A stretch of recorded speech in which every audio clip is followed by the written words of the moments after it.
So welcome back to my channel Bihar word dream. So friends, आज के इस video ही बहुत ही दमदार होने वाली है। सो वीडियो में अंत तक बने रहिए। आज के इस हिंदी मॉडल ऑफिशियल पेपर के बारे में हम लोग चर्चा करने वाले हैं, तो वीडियो में अंत तक बने रहिए। तो देखिए, सबसे पहला क्वेश्चन क्या कर रहा है। सीमा, रजनी, आलो, शेफाली, आरती पांचों किसकी बहनें थी।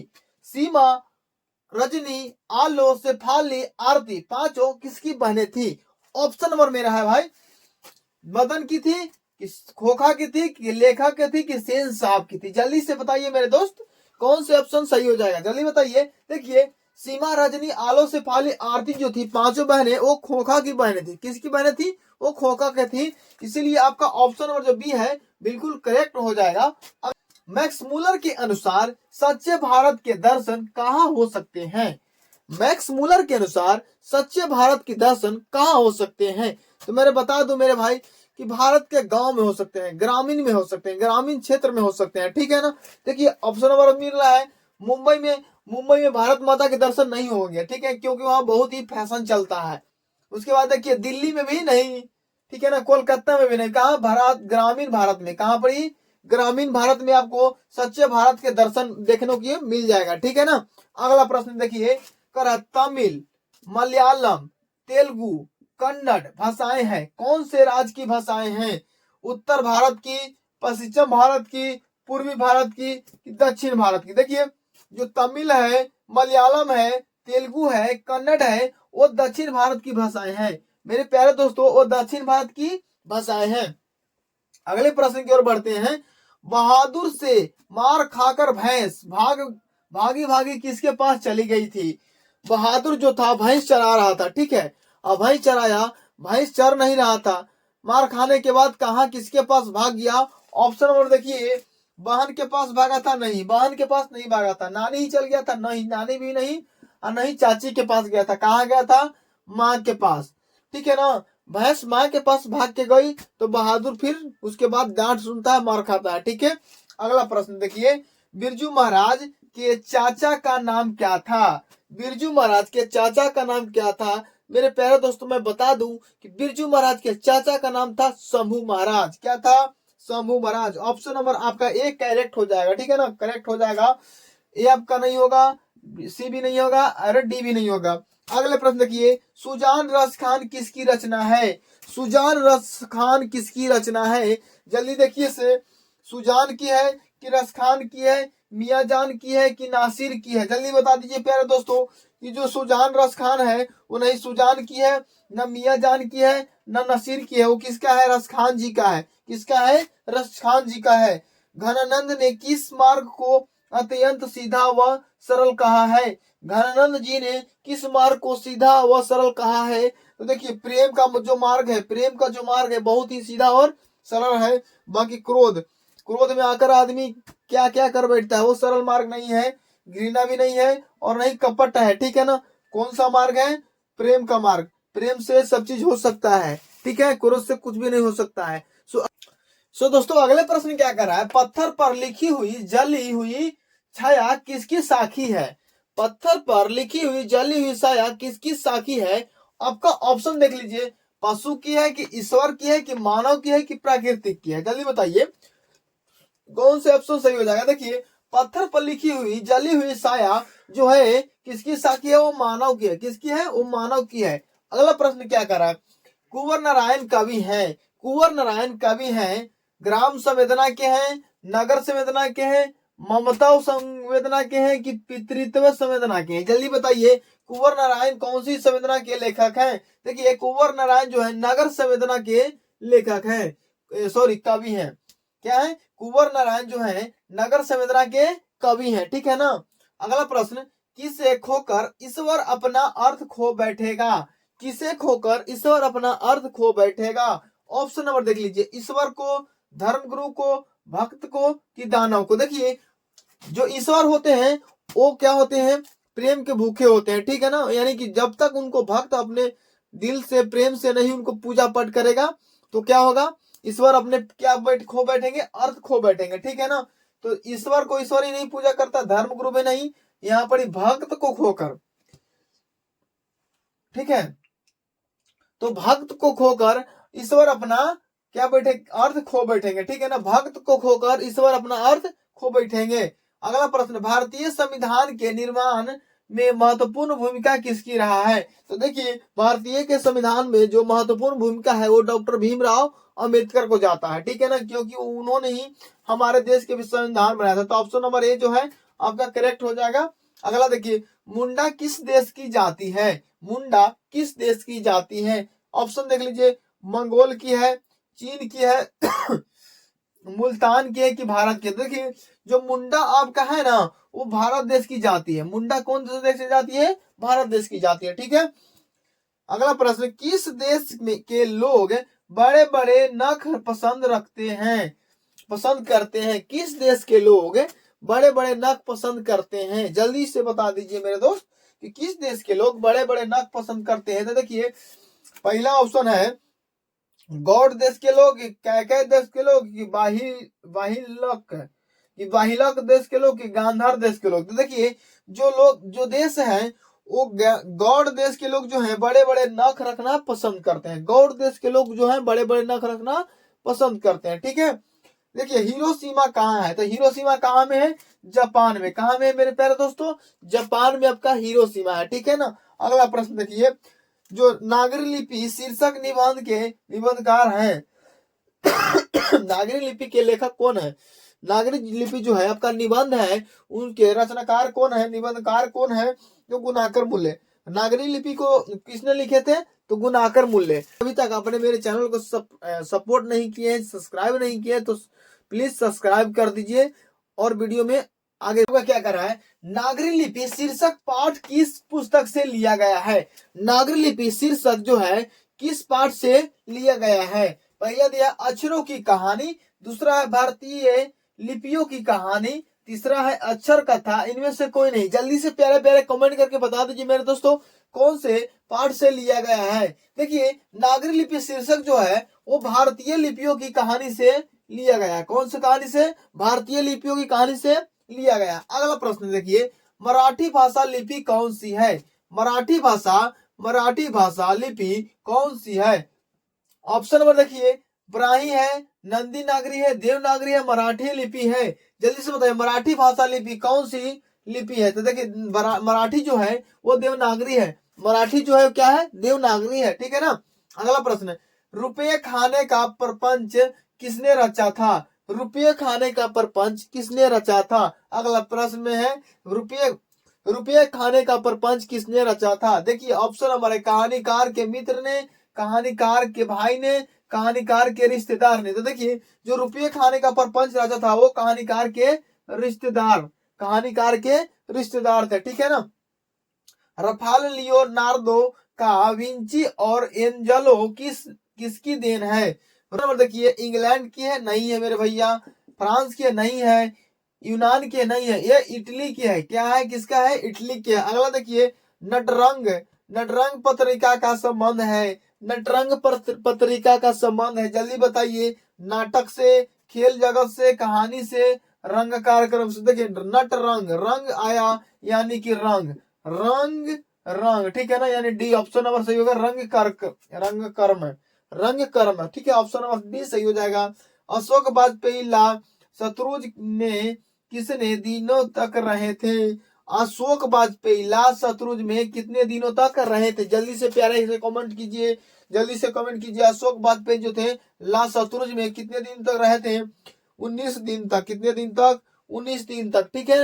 अगला प्रश्न, घर में घुसे तो साले के हाथ पैर तोड़कर बाहर फेंक देना, ऐसा किसने कहा था? कि घर में घुसे तो साले के हाथ पैर तोड़ देना? कौन कहा था? जल्दी बताइए। ऑप्शन नंबर देखिए, भग्गू को कहा था, संतू को कहा था, नहीं, माँ को कहा था, पिताजी ने कहा था। कौन कहा था? पिताजी ने कहा था कि घर में घुसे तो साले की टंगड़ी उंगली तब तोड़ डाल कर बरोबर कर देना, ठीक है ना। अगला प्रश्न देखिए, बिस्मिल्लाह खां का निधन कब हुआ? बिस्मिल्लाह खां जो कि शहनाई वादक थे, ठीक है ना, उनका निधन कब हुआ? 14 जुलाई 2005 ईस्वी? नहीं। 27 मई 2006 ईस्वी? नहीं।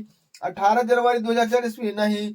21 अगस्त 2006 ईस्वी? ऑप्शन नंबर डी आपका सही है। बिस्मिल्लाह खां का निधन कब हुआ था, यानी उनकी मृत्यु कब हुआ था?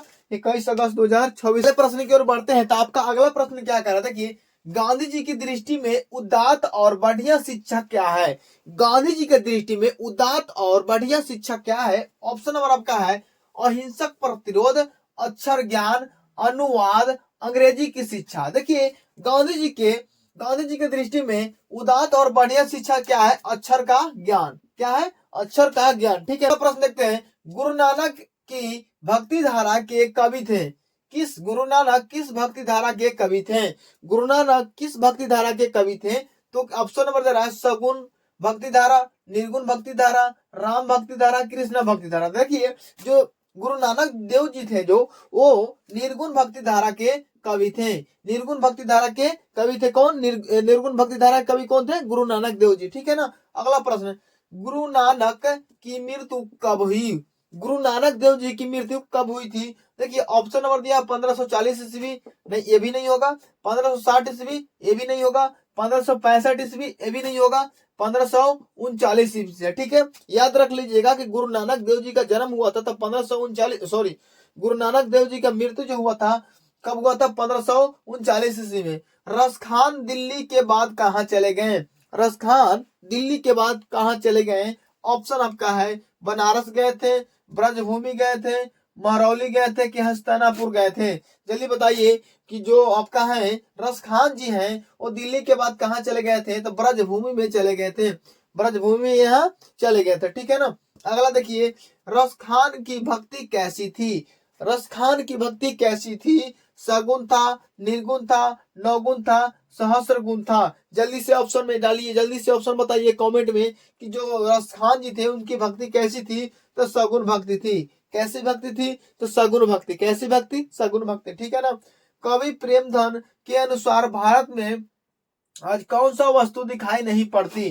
कवि प्रेमधन के अनुसार भारत में आज कौन सा वस्तु दिखाई नहीं पड़ती? देखिए ऑप्शन में भारतीयता नहीं दिखाई देती, कदाचारिता नहीं, पत्रकारिता नहीं, अंग्रेजी भाषा। जल्दी बता दीजिए कौन सा ऑप्शन सही हो जाएगा। देखिए कवि प्रेमधन के अनुसार जो भारत में है भारतीयता दिखाई नहीं पड़ती है। ठीक है ना। भारत में कौन सा है? भारतीयता दिखाई नहीं पड़ती। ऑप्शन नंबर ये आपका करेक्ट हो जाएगा। देखिए जीर्ण जनपद किसकी कृति है? जीर्ण जनपद किसकी कृति है? प्रेमघन के हैं, श्रीधर पाठक के हैं, रामेश्वर त्रिपाठी के हैं कि नागार्जुन के हैं? जल्दी से बताइए जीर्ण जनपद किसकी कृति है? ऑप्शन नंबर देखिए आपका जो प्रेमघन है वो सही हो जाएगा। ऑप्शन नंबर ए आपका जो है बिल्कुल करेक्ट हो जाएगा। अगला प्रश्न, स्वदेशी शीर्षक पाठ्य पुस्तक में संकलित कविता किस छंद में है? कराए स्वदेशी शीर्षक पाठ्य पुस्तक में संकलित कविता किस छंद में है? जल्दी से प्यारे प्यारे ऑप्शन में बताइए, कमेंट में जल्दी बताइए कि कौन से ऑप्शन सही हो जाएगा। देखिए चौपाई है कि दोहा है कि सोरठ है कि छप्पा है? देखिए जो स्वदेशी शीर्षक का पाठ का जो संकलित कविता की छंद है वो दोहा है। क्या है? दोहा। ठीक है। अगले प्रश्न क्या करा है? शरबिंदु हासनी कौन है? शरबिंदु हासनी कौन है? ऑप्शन नंबर है जनता है, प्रजा है, माता है, भारत माता है? जल्दी से कमेंट में ऑप्शन नंबर दे के बताइए कौन सा ऑप्शन नंबर सही हो जाएगा। देखिए शरबिंदु हासनी जो है कौन है? वो मेरे भारत माता है। शरबिंदु हासनी कौन है? मेरे भारत माता। ऑप्शन नंबर डी आपका सही हो जाएगा। कर रहा है भारत सरकार ने दिनकर को कौन सा अलंकार प्रदान किया? भारत सरकार ने दिनकर को कौन सा अलंकार प्रदान किया? ऑप्शन नंबर देखिए पद्मश्री, भारत दूसरा में भारत रत्न, अशोक चक्र, पद्म विभूषण। जल्दी से बताइए कौन सा ऑप्शन सही हो जाएगा। कमेंट में जल्दी डालिए। देखिए भारत सरकार ने दिनकर को कौन सा अलंकार प्रदान किया था? तो पद्म विभूषण पुरस्कार प्रदान किया था। ठीक है ना। कौन सी कृति अज्ञेय की है? इनमें से कौन सी कृति जो है वो अज्ञेय की है? निशित है, सुबह की तारा है, अरे आवावर रहेगा याद, गुंजन है? जल्दी बताइए कौन सी है कृति वो अज्ञेय की है? देखिए कृति जो अज्ञेय की है अरे यावर रहेगा याद वो उनकी कृति है। ठीक है ना। अगला प्रश्न देखिए एक वृक्ष की हत्या के कवि कौन है? एक वृक्ष की हत्या के कवि कौन है? ऑप्शन नंबर देखिए अज्ञेय है, पंत है, कुंवर नारायण सिंह है, जीवनानंद दास है? एक वृक्ष की हत्या इसका कवि कौन है? तो देखिए कुंवर नारायण है। कौन है? कुंवर नारायण है। देखिए दुष्चक, दुष्चक में श्रेष्ठा पुस्तक पर वीरेन डंगवाल को कौन सा पुरस्कार प्राप्त हुआ? ऑप्शन नंबर देखिए ज्ञानपीठ, सोवियत लैंड, नेहरू पुरस्कार। Soviet land. ऑप्शन नंबर देखिए ज्ञानपीठ, सोवियत लैंड, नेहरू पुरस्कार, साहित्य अकादमी, नोबेल पुरस्कार। जल्दी से कमेंट में जवाब दीजिए कौन सा ऑप्शन सही हो जाएगा कि दृश्यक में श्रेष्ठा पुस्तक पर वीरेन डंगवाल को कौन सा पुरस्कार प्राप्त हुआ? तो देखिए वीरेन डंगवाल को साहित्यक अकादमी का पुरस्कार प्राप्त हुआ था। साहित्यक अकादमी का वीरेन डंगवाल को क्या हुआ था? पुरस्कार प्राप्त हुआ था। स तलावे स का उच्चारण स्थान है। तलावे स कहिए, स कहिएगा ना तो कौन सा? तालु। तालु से यानी जीभ से आपका स, ठीक है ना। तो इसका ऑप्शन नंबर कौन जाएगा? तालु हो जाएगा। ठीक है बी। ई का उच्चारण स्थान है। ई का, ई देखिए ई, ई बोलिएगा तब उसमें भी तालु का ही यूज होता है। ठीक है ना। तो तालु, ई का उच्चारण स्थान तालु। ठीक है। अगला भवन का सही संधि विच्छेद है। भवन का होता है भो जोड़ अन। भवन का भो जोड़ अन। भवन का भो जोड़ अन। भवन का भो जोड़ अन। अगला देखिए पवित्र का सही संधि विच्छेद है। पवित्र, पवित्र का सही संधि विच्छेद है। देखिए पो जोड़ इत्र, पो जोड़ इत्र। पवित्र का सही संधि विच्छेद होता है पो जोड़ इत्र, पो जोड़ इत्र। अगले प्रश्न की ओर हम लोग बढ़ते हैं। दोस्तों अगला प्रश्न क्या कर रहा है? लघु शब्द से भाववाचक संज्ञा बनाए। लघु शब्द से भाववाचक संज्ञा बनाइए। तो देखिए लघु से क्या होता है? लाघव। लघु से क्या होता है? लाघव। तो आपका ऑप्शन नंबर जो बी है वो बिल्कुल करेक्ट हो जाएगा। ऑप्शन नंबर आगे देखिए। अगला क्वेश्चन देखिए निम्नलिखित में से कौन सा शब्द व्यक्तिवाचक संज्ञा है? व्यक्तिवाचक संज्ञा को ढूंढिए। इसमें से गाय है, पहाड़ है, यमुना है, आम है। यमुना है, आम है, गाय है, पहाड़ है। जल्दी से बता दीजिए कौन है व्यक्तिवाचक संज्ञा। ठीक है ना। तो आपका व्यक्तिवाचक संज्ञा जो है यमुना है, नाम है। में सर्वनाम नहीं है तो निम्नलिखित में सर्वनाम कौन नहीं है? राम नहीं है, कि यह नहीं है, कि वह नहीं है, कि तुम नहीं है। देखिए तुम जो है, वह जो है, यह जो है सब सर्वनाम है, लेकिन राम जो है क्या है? संज्ञा है। राम क्या है? संज्ञा है। ठीक है ना। तो आपका ऑप्शन नंबर ए है सही हो जाएगा। स्वागत में कौन सा उपसर्ग है? स्वागत में कौन सा उपसर्ग है? ऑप्शन नंबर देख लीजिए स, सम, स्व, सु। जल्दी से बता दीजिए स्वागत में क्या है? उपसर्ग सु है। सु जोड़ आगत होता है, यानी कि सु जो उपसर्ग आपका है। ठीक है ना। ठाकुर, अगला ऑप्शन, अगला प्रश्न, ठाकुर का स्त्रीलिंग शब्द होगा। ठाकुर का स्त्रीलिंग जो होता है वो क्या होगा? ठाकुराइन होगा, ठाकुराइन होगा, ठाकुर रानी होगा, कि ठाकुर राइन होगा? देखिए यहाँ पर ये आपको देखिए ये दीर्घई है, ये हर्षई है, तो हर्षई वाला होगा। ठीक है ना। याद रखिएगा हर्षई वाला होता है। ठीक है। तो आपका ठाकुर का क्या हो जाएगा? ठाकुराइन। ऑप्शन नंबर ए जो है सही हो जाएगा। गायक का स्त्रीलिंग होगा। गायक, गायक को होता है गायिक का। ठीक है ना। तो देखिए गायक के गायिका हर्षई वाला हो जाएगा। ठीक है ना। ऑप्शन नंबर ए जो है आपका सही हो जाएगा। रंगीली शब्द में कौन सा प्रत्यय है? रंगीली, रंगीली शब्द में कौन सा प्रत्यय है? ऑप्शन नंबर ला है, इल्ला है, गिल्ला है, रंगी है। देखिए रंगीली शब्द, रंगीली शब्द में जो है इल्ला है। क्या है? इल्ला प्रत्यय है। ठीक है ना। अगला प्रश्न देखिए हाथ मलना मुहावरे का अर्थ होता है। हाथ मलना का मतलब होता है पछताना। हाथ मलना यानी पछताना। ठीक है ना। अगला प्रश्न सूर्योदय से पूर्व का समय क्या कहा जाता है?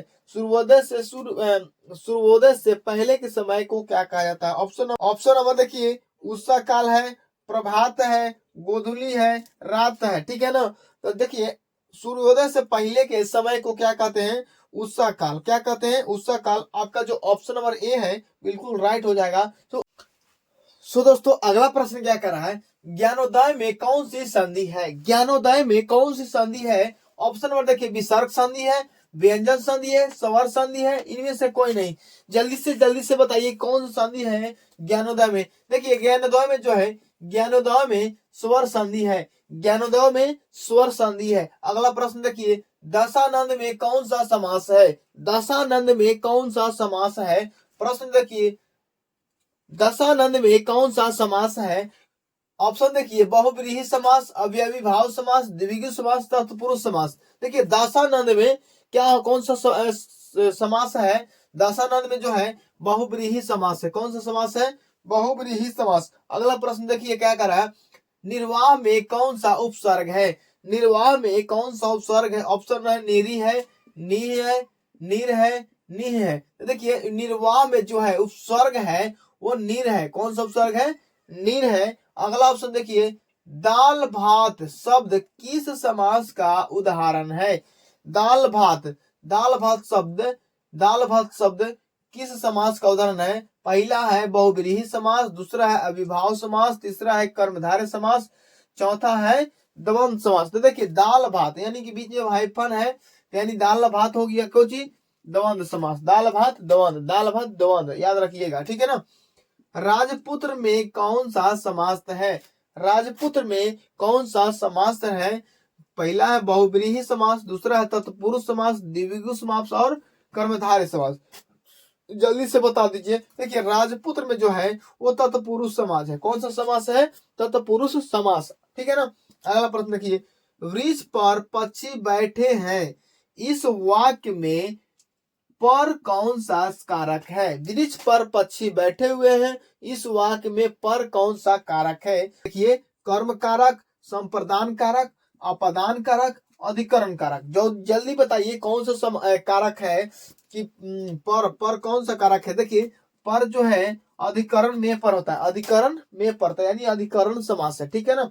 अगला प्रश्न, किनारा, किनारा का पर्यायवाची शब्द क्या है? किनारा का पर्यायवाची शब्द क्या होता है? सर होता है, तीर होता है, तुरंग होता है कि तरंग होता है? जल्दी बताइए। देखिए किनारा का जो होता है वो तीर होता है। क्या होता है? किनारा का तीर होता है, पर्यायवाची शब्द। अगला प्रश्न देखिए, गृहस्थ का विपरीतार्थक शब्द है। गृहस्थ का विपरीतार्थक शब्द जो होता है वो सन्यासी होता है। क्या होता है मेरे भाई? सन्यासी होता है। अगला प्रश्न देखिए, भिखारी। अगला प्रश्न देखिए, आलस्य शब्द का विशेषण क्या है? आलस्य शब्द का विशेषण क्या है? ऑप्शन नंबर में आपका जो है सी आलसी हो जाएगा। क्या हो जाएगा? आलसी। आलस्य शब्द का विशेषण क्या है? तो आलसी है। उम्मीद करते हैं आप लोगों को मेरे वीडियो में काफी मजा आया होगा। तो अभी तक आपने मेरे चैनल को सब्सक्राइब नहीं किया है तो प्लीज मेरे चैनल को सब्सक्राइब करके वीडियो को जरूर से जरूर शेयर कर दीजिए। मिलते हैं दूसरे वीडियो में, तब तक लिए जय हिंद, जय भारत।